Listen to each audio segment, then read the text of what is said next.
계절상 지금의 때는 가을입니다. 가을. 생각이 깊어지게 하는. 봄은 뭐 통통 튀어오르는 생각이 오는데 가을에는 생각이 좀 깊어지. 또 단풍도 아름다운 그런 철입니다.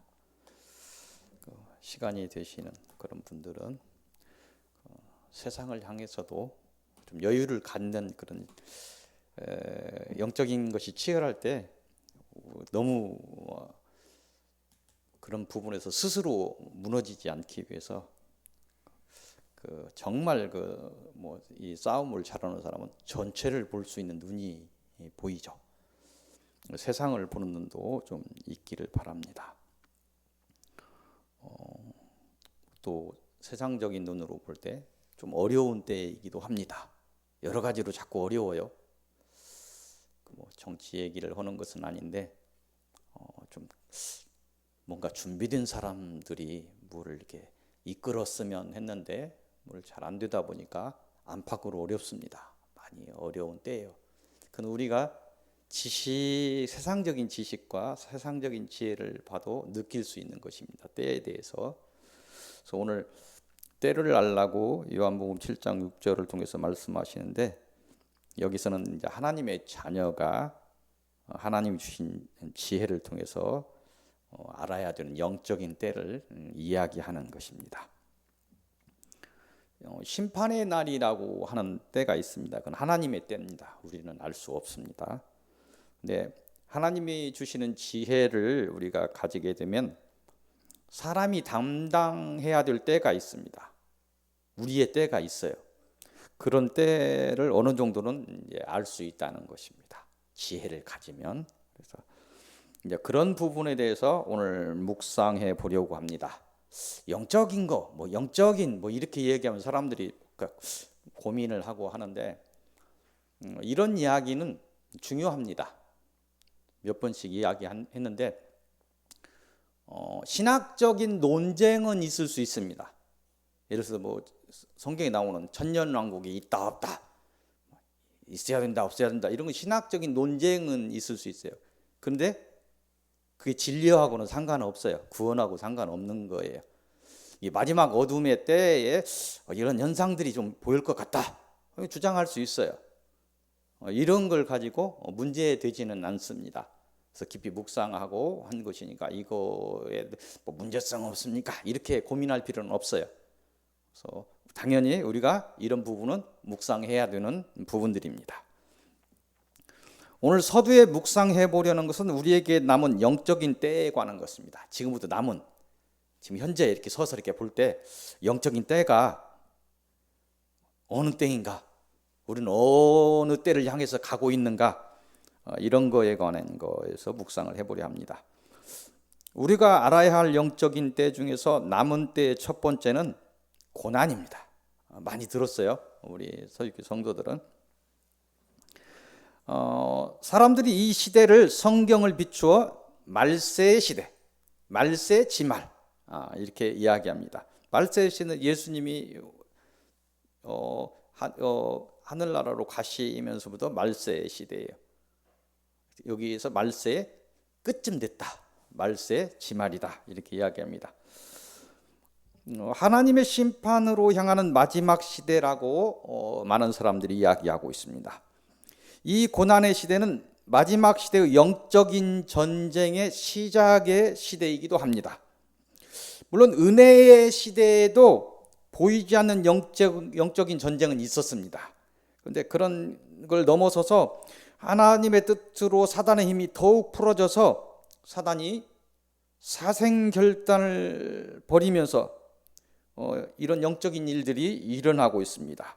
이런 마지막 시대의 초입에 일어나고 있어요.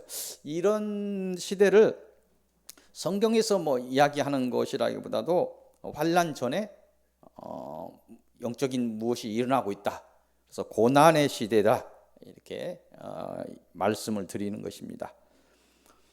환난이 임하기도 전인데 이 고난의 시대에 하나님의 자녀들은 하나님의 생명을 놓치는 일들이 일어날 것입니다. 또 일어나고 있습니다. 우리가 알아야 할 영적인 때 중에서 남은 때 두 번째는 어둠입니다. 어둠이다. 어둠에 대해서는 많이 이야기가 있죠. 그걸 이제 정리하는 사람은 별로 없습니다. 제가 이야기하는 것입니다. 이 어둠의 때는 고난의 때에 속해 있는 때입니다. 고난의 때를 조금 이렇게 속을 들여다보는 것입니다. 고난의 때 중에서 이렇게 시작을 해서 더 깊은 어둠이 있다는 것입니다. 어둠의 때가. 그 뜻은 하나님의 은혜가 보이지 않는 때를 의미합니다. 지금도 은혜가 많이 거치고 있습니다. 사람들은 이 시대를 상징하는 어떤 거? 교만, 만몬, 음란 등으로 인해서 대부분 하나님을 놓치게 된다는 것입니다. 그래서 여러분들이 알아야 되는 건 큰 축제, 이번에 있는 깊은 얘기는 않겠지만 할로윈 축제 같은 거에 큰 축제 그 세계 가는 거 보면 음란이 작동을 하고 있습니다. 음란이 작동하면서 사람들을 부르고 있어요. 그래서 그런 교만, 만몬, 음란 등으로 인해서 대부분 하나님을 놓치게 된다는 것입니다. 다른 요인도 물론 있는데 큰 요인이 그렇다는 것입니다. 또한 이 시대에는 많은 사단의 종들이 일어설 것입니다. 그 전에도 사단의 종들은 있었어요. 근데 하나님의 종들이 많았어요. 근데 이 어둠의 때 되면 하나님의 종들은 안 보이고 사단의 종들이 막 일어난다는 거예요. 비온 날 가면 막 버섯 일어나듯이, 대나무 밭에 막 죽순 일어나듯이 막 정신없이 일어난다는 것입니다. 이 시대는 사단의 종들이 큰 힘들은 아닙니다. 큰 힘들은 아닌데 소경된 자들이 막 일어나서 어디서 오는 힘인지도 알지 못하고 세상 사람들을 미혹한다는 것입니다. 지금 서 있는 때가 어느 때인가 이렇게 생각해 본다면, 영적인 때를 생각해 본다면 고난의 때입니다. 그리고 아직 환란이 시작되지 않은 어둠의 때입니다. 고난 속인데 깊은 어둠으로 들어와 있습니다. 사람들이 신앙에 관심이 없습니다. 믿는 자들도 하나님을 떠나는 영적인 빈궁기가 시작되고 있습니다. 우리가 알아야 할 영적인 때 중에서 남은 때의 세 번째는 환란입니다. 이 환란의 때는 성경이 말하는 마지막 때를 의미합니다. 영적인 전쟁의 마지막 여러 때를 이야기할 환란 속에서도 고난에서 어둠을 보듯이 환란 중에서도 여러 때를 이렇게 볼 것입니다. 이렇게 여러 때가 환란에 있는 이유는 환란의 때 여러 영적인 변화가 있다는 것입니다. 환란하면 단순하지가 않습니다. 깊이 들어가 보면 그렇다는 것입니다. 하나님께서 구원과 사명 등의 이유로 숨기시는 자들이 있습니다. 그런 숨긴 자들 외에는 이 환란의 때는 어떤 하나님의 생명도 찾을 수 없는 그런 영적인 사망의 때가 될 것입니다. 보통 이 환란은 7년 환란으로 알려져 있습니다. 하지만 이 수는 상징적인 수입니다. 이 환란에 일어나는 일들은 사단의 마지막 발악으로 인함이어서 인간이 쉽게 이기지 못한다. 인간의 힘으로 이길 수 없다. 이렇게 성경은 단언하고 있습니다. 우리가 알아야 할 영적인 때 중에서 남은 때 네 번째는 흑암입니다. 어둠을 얘기했는데, 고난 중에서 어둠을 얘기했는데 환란 중에서 흑암을 이야기하고 있습니다. 흑암의 때는 환란에 일어난 때입니다. 우리가 밤을 이렇게 보면 초저녁에 어스름해지면서 깊어지면서 캄캄해집니다. 처음에는 달빛도 있고 별빛도 있고 오더니 나중에 인간이 펴는 가로등도 꺼지고 막 캄캄할 때가 있습니다. 새벽이 오기 전에 깊은 어둠을 거쳐야 새벽이 옵니다. 그때를 흑암의 때라고, 하나님의 은혜가 닫힌 때를 흑암의 때로 이렇게 이야기 나누어 봤습니다. 주장입니다. 주장이에요. 환란해도 되는데 이렇게 얘기하는 거, 이건 문제되는 부분은 없습니다. 하나님의 은혜의 문이 희미하게 열려 있는 때입니다. 목숨을 내놓는 신앙의 개혁이 있지 않으면 하나님을 만날 수 없는 때를 의미합니다. 닫혀버린 교회, 닫혀버린 은혜, 닫혀버린 마음들이 삼박자가 되어서 이 흑암의 때는 생명의 무덤이 될 것입니다. 우리가 알아야 할 영적인 때 중에서 남은 때 다섯 번째는 미혹입니다. 미혹? 지금도 미혹이 있는데 그때는 무슨 미혹이지? 이 미혹의 때는 사단이 자신의 종들을, 큰 종들을 일으킵니다. 작은 종들을 지금도 많이 일으키고 있지만 그때는 큰 종들을 일으켜서 지금 하는 미혹이 아닌 놀라운 미혹을 한다는 것입니다. 성경에 있는 이야기입니다. 우리가 경험하지 못한 이적과 기사를 일으키는 사단의 종들이 일어난다는 거예요. 근데 왜 그때 그 놀라운 우리가 경험하지 못 지금 하는 그런 정도의 이적과 기사가 아니라 성경에 의하면 내가 그리스도라 하는 자들이 막 일어나면서 큰 막 이적과 기사를 행하는 때가 아직 우리는 경험하지 못했어요. 온다 안 온다를 떠나서 성경에 있는 이야기인데 왜 그런 일들이 일어나냐 하면 그때가 어느 때냐면 잠시 하나님의 구원의 은혜가 막혔던 구원의 은혜가 열리는 때라고 합니다. 열리는 때가 있대요. 잠시. 성경에 의하면 그렇습니다. 그래서 이 영적 싸움을 하는데 아이고 이 사람 가지고 하나님의 얼마나 은혜를 열지는 알 수 없어요. 은혜가 열리는 때가 있다고 합니다. 사단도 기가 막히게 이때를 알고 큰 내가 그리스도라 은혜가 크게 열리니까 크게 미혹하는 자들이 일어선다는 그런 말씀입니다. 이 미혹의 시대에 하나님의 증인들이 일어나서 잠시 하나님의 권능을 드러내며 구원할 자들을 사단의 손에서 구한다는 것입니다. 성경에 의하면 이때 사단도 마지막 힘을 다해 저항한다는 것입니다. 그리스도를 지칭하는 자가 일어날 정도로 큰 이적과 기사로 사람들을 미혹한다. 사단의 종들이 좀 일어나는 예언 좀 하고 이런 정도가 아니고 예수님 오셨을 당시에 했던 이적과 기사 어마어마한 것들이 일어나면서 사람들을 마지막 미혹한다는 것입니다. 여러분이 겪을 마지막 환난의 때에는 오히려 알 수 없는 이적과 기사를 경계하시기 바랍니다. 그 이유는 아무리 열리는 은혜의 때라고 하더라도 마지막 때 은혜의 때가 아닙니다. 그래서 생명을 걸고 자신의 믿음을 시험받는 그런 시험의 때이기 때문에 오히려 이적과 기사가 일어난 현장을 일어나지 않는다는 것이 아니라 경계하라는 거예요. 지혜를 가지고 주의하라. 사단의 미혹이 크다 이렇게 이야기합니다. 우리가 알아야 할 영적인 때 중에서 남은 때 여섯 번째는 순교입니다. 순교의 때가 있습니다. 이때는 환난에 속한 마지막 때입니다. 형식상 이 땅에 존재했던 마지막 하나님의 생명의 불이 꺼지는 때입니다. 완전히 생명의 불이 꺼지고 하나님이 내어준 그 몇 생명을 거두고 예수 그리스도의 생명을 거두고 사단이 내가 이겼다 외쳤던 것처럼 하나님이 내어준 하나님의 뜻으로 내어주겠죠. 하나님의 그 뜻으로 내어준 생명을 거두고 순교자들을 그 생명을 거두고 사단은 이겼다고 환호하는 그런 때가 순교의 때라고 이야기합니다. 이 순교는 영적인 순교를 의미합니다. 하지만 영과 육이 따로 있지 않기에 육적인 죽음도 맞는 그런 순교가 될 것입니다. 십자가에 달리고 이런 나는 영적인 싸움에 의해서 하나님의 뜻으로 인해서 전신갑주가 거치고 하나님의 보호막이 거치고 한순간에 육적인 생명까지 맞는 순교가 이루어진다는 것입니다.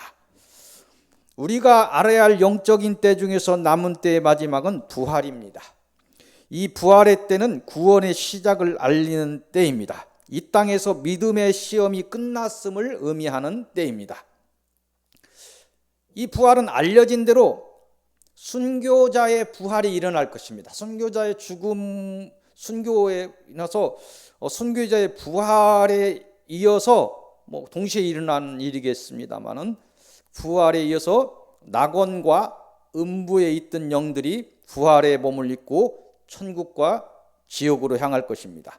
또한 살아서 하나님을 만난 사람들 중에 하나님께 숨겨졌던 사람들은 생명의 부활, 그런 영과 육으로 변화되어서 천국에 임할 것입니다. 또 끝까지 하나님을 거부했거나 하나님을 대적했던 사람들과 미혹으로 사단에 잡혔던 사람들은 사망의 부활의 영과 육으로 변화되어서 지옥에 들어가서 영원한 불의 진노를 받으며 영원에 이를 것입니다. 우리의 지혜로 남은 영적인 때를 분간하기는 쉽지 않습니다. 하지만 날마다 오는 사단의 미혹은 현재의 일입니다. 분간하기 쉽지 않은데 현재 이 미혹이 일어나고 있다는 거예요. 그래서 어떻든 간에 은혜를 받아야 되고, 어떻든 간에 지혜를 얻어야 되고, 어쨌든 간에 사단의 이 일들을 알아야 된다는 것입니다. 오직 감사로 고난과 환난의 날들을 이기시기를 바랍니다. 오직 사랑으로 사단의 큰 시험을 이기시기를 바랍니다. 충성과 인내로 마지막까지 하나님의 생명을 지키시기를 바랍니다. 이긴 자의 복이 여러분의 것이 되시기를 바랍니다. 오늘 서론의 말씀은 이사야서 54장으로 가겠습니다. 계속 이사야서 이어서 보고 있습니다. 54장 11절에서 17절까지 말씀입니다. 이곳을 통해서 주시는 말씀은 공의로 서리라, 이런 말씀입니다. 이곳의 내용은 뭐냐면 미래의 예루살렘에 관한 예언, 예루살렘의 미래에 관한 것을 예언하고 있다는 것입니다. 그 예언의 내용은 뭐냐면 예루살렘의 회복입니다. 예루살렘의 회복에 관해서 예언하고 있습니다. 이사야서 54장 11절에서 14절을 한번 보겠습니다. 11절, 너 곤고하며 광풍에 요동하여 안위를 받지 못한 자여. 우리를 향해서 이야기하는 것 같죠. 보라, 내가 화려한 채석으로 내 돌 사이에 더하며 청옥으로 내 기초를 쌓으며. 나중에 훗날에 대한 예언인 것이죠. 홍보석으로 내 성벽을 지으며 성류석으로 내 성문을 만들고, 기초를 쌓고 성문을 만들고 내 지경을 다 보석으로 꾸밀 것이며, 내 모든 자녀는 여호와의 교훈을 받을 것이니 내 자녀에게는 큰 평안이 있을 것이며. 아멘. 너는 공의로 설 것이며 학대가 내게서 멀어질 것인즉 내가 두려워하지 아니할 것이며 공포도 내게 가까이 하지 못할 것이라. 아멘. 예루살렘에 대해서, 이스라엘 백성에 대해서 미래에 대한 그 예언이죠. 바벨론의 포로 잡혀가기 전, 잡혀가서 있는 그 사람들에게 이런 예언을 70년 후에나 일어날 일에 대해서 예언을 하고 있는 것입니다. 우리에게도 주시는 말씀이기도 할 것입니다. 그래서 1차적으로 이스라엘 백성들을 향해서 바벨론의 압제에서 벗어나 하나님의 공의로 복된 나라로 다시 서게 될 것을 예언한 것입니다. 2차적으로 이 말씀은 이 시대 백성들을 향해 하나님의 나라에 있을 복에 관하여 말씀하시는 것입니다. 하나님의 공의로 세워지는 나라와 그 백성에 대한 예언입니다. 우리가 이날에 믿음을 시험받는 광야의 길을 걷고 있어요. 지금 고난의 길을 걷고 있습니다. 그날에는 사단의 미혹과 저주가 없는 온전한 천국에서 세상에서 경험하지 못한 영광의 날들을 보내게 된다는 것입니다. 그런 천국에서 영광의 날들을 보내게 되는, 우리가 보내게 되는 그 이유는 뭐냐면 그날에 사단을 이기고 천국의 선자들은 어떤 사람들이냐? 하나님의 아들이 되기 때문입니다. 하나님의 아들의 기업을 받기 때문입니다.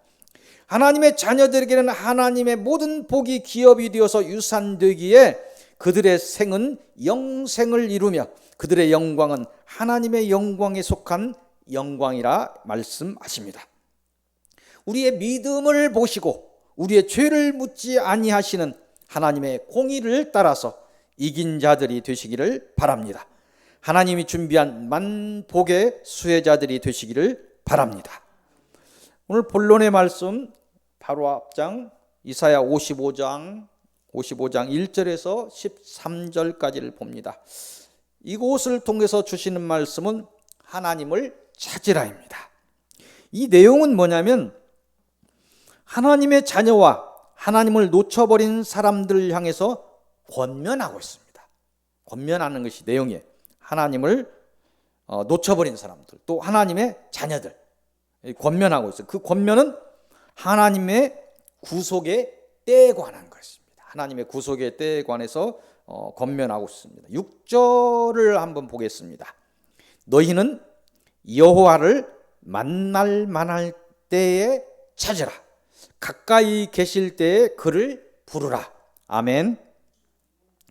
은혜가 열려 있는 때에 나를 찾으라 하신 하나님께서 8절을 보면 8절을 통해서는 하나님의 사랑과 기다림을 말씀하십니다. 우리가 하나님의 구속을 귀찮게 여기고 하나님을 향한 사랑을 놓쳤어도 하나님은 사람을 빚은 에덴의 그 동산에서부터 또 흘러서 우리의 각자의 영혼을 허락하신 우리의 첫날, 또 우리의 모든 지금까지 살아온 날들까지 우리를 바라보고 우리를 헤아리며 우리를 사랑하셨다는 말씀입니다. 아멘. 이 고난의 날에 나는 혼자야 이렇게 생각하지 말라는 것입니다. 하나님은 하나님이 준비하신 복을 말씀하시며 다시 한번 권면을 이어가십니다. 1절의 말씀입니다. 1절을 보겠습니다. 오호라 너희 모든 목마른 자들아 물로 나오라. 돈 없는 자도 오라. 너희는 와서 사 먹되 돈 없이 값 없이 와서 포도주와 젖을 사라. 아멘. 오늘 하나님은 하나님의 생명을 말씀하시며 누구나 와서 생명의 떡을 먹고 생명의 물을 마시라고 권면하십니다. 세상을 향한 발걸음을 잠시 멈추고 생명의 양식을 먹으라고 권면하십니다. 깨달아서 하나님의 구속의 섭리를 따라 구원과 영생의 복에 이르시기를 바랍니다. 오늘 결론의 말씀을 봅니다. 처음 봤던 요한복음 7장 1절에서 9절까지를 처음에 펼쳤던 요한복음을 봅니다. 이곳을 통해서 주시는 결론의 말씀은 때를 알라입니다. 때를 알라. 이곳의 내용은 뭐냐면 제자들이 예수께 무슨 말을 합니다. 무슨 말을 하냐면 제자들이 믿음이 없어요. 믿음이 없는 제자들이 자신들의 생각으로 예수를 바라보는 거죠. 자신의 기복으로 하나님을 소환하고 하나님을 바라보듯이 그 시대에도 제자들이 자신의 믿음의 수준으로 예수를 바라보는 겁니다. 예수를 향해서 갈릴리 이 촌구석에 묻혀있지 말고 이 전라도 땅에 묻혀있지 말고 저 서울 땅을 좀 가서 사람들 많은 곳에서 목회를 좀 하시죠. 이런 얘기예요. 예수를 향해서 갈릴리에 묻혀있지 말고 유대와 예루살렘으로 가서 이적과 지금 하시는 이 기사들을 막 보이면서 권위를 좀 세워달라. 그럼 왕이 좀 되어달라. 좀 이 나라를 좀 막 흔들어가지고 좀 어떻게 우리도 좀 먹고 살만한 세상을 우리가 제자로서 이 고생하는데 이 목적이 담긴 것이죠. 이런 요구에 대해서 예수께서 제자에게 주신 말씀입니다. 이 말씀은 하나님께서 정하신 예수를 통해서 이루려는 십자가 구속의 법을 이루기 위해서 아직 때가 이르지 않았다. 너희가 생각하는 것으로 내가 가지 않는다. 하나님의 때는 다른 것이다. 하나님의 목적은 나를 보내신 하나님의 목적은 너희의 생각과 다르다는 것이다. 아직 때가 이르지 않았다. 그래서 우리를 향해서는 이미 인간의 구속을 위해 이 땅에 하나님이 오셨다는 거예요. 그때 당시 하나님 오셨죠. 우리로 보면 더 완성을 하셨으니까 이미 하나님이 오셨어요. 그래서 그 십자가의 구속의 그 때가 이루기 전에도 이미 하나님이 오셨기 때문에 막 그 믿음으로 막 구원을 이루죠. 그래서 너희들은 이미 그 때하고 상관없이 은혜 아래 있다. 하나님 아래에 있는데 다 은혜 아래 있죠. 그래서 우리의 구속의 때는 언제나 열려 있다, 이 말씀을 하십니다.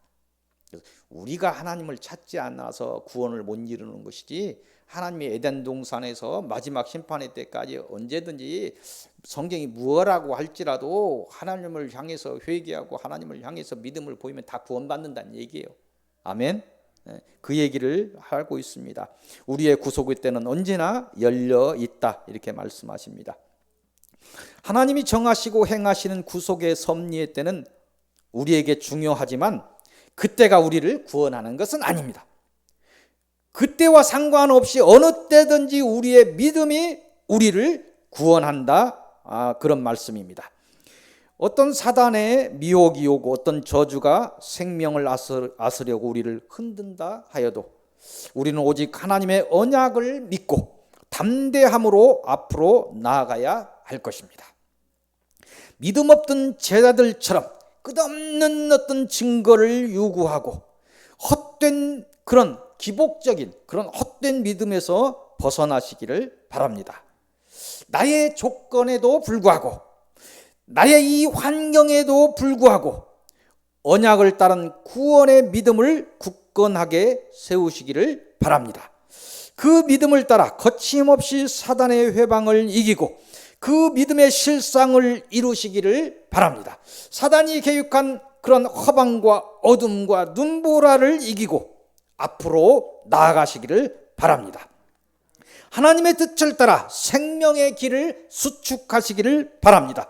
모두가 마지막까지 완주하시고 하나님의 기쁨이 되시기를 바랍니다. 이 복이 여러분과 여러분의 가정에 임하시기를 기도하고 소망하며 축원드립니다. 기도하겠습니다. 사랑으로 우리를 인도하시는 하나님, 죄와 사망의 나라에서 우리를 건져주시고 하나님의 아들의 권세로 이 땅에서 살게 하심을 감사드립니다. 구원의 언약을 저희에게 주시고 지금껏 사랑으로 인도하셨음에 감사드립니다. 자꾸만 깊어지는 영적인 어둠을 저희가 느낍니다. 바라봅니다. 더욱 하나님을 소망하고 바라며 하나님의 은혜를 구합니다. 우리의 약함과 타고난 죄성을 하나님께서 아시오니 우리의 가야 할 길에 은혜를 더하소서. 하나님의 영광을 위하여 저희를 끝내 구원하소서. 예수 그리스도의 이름으로 기도하옵나이다. 아멘.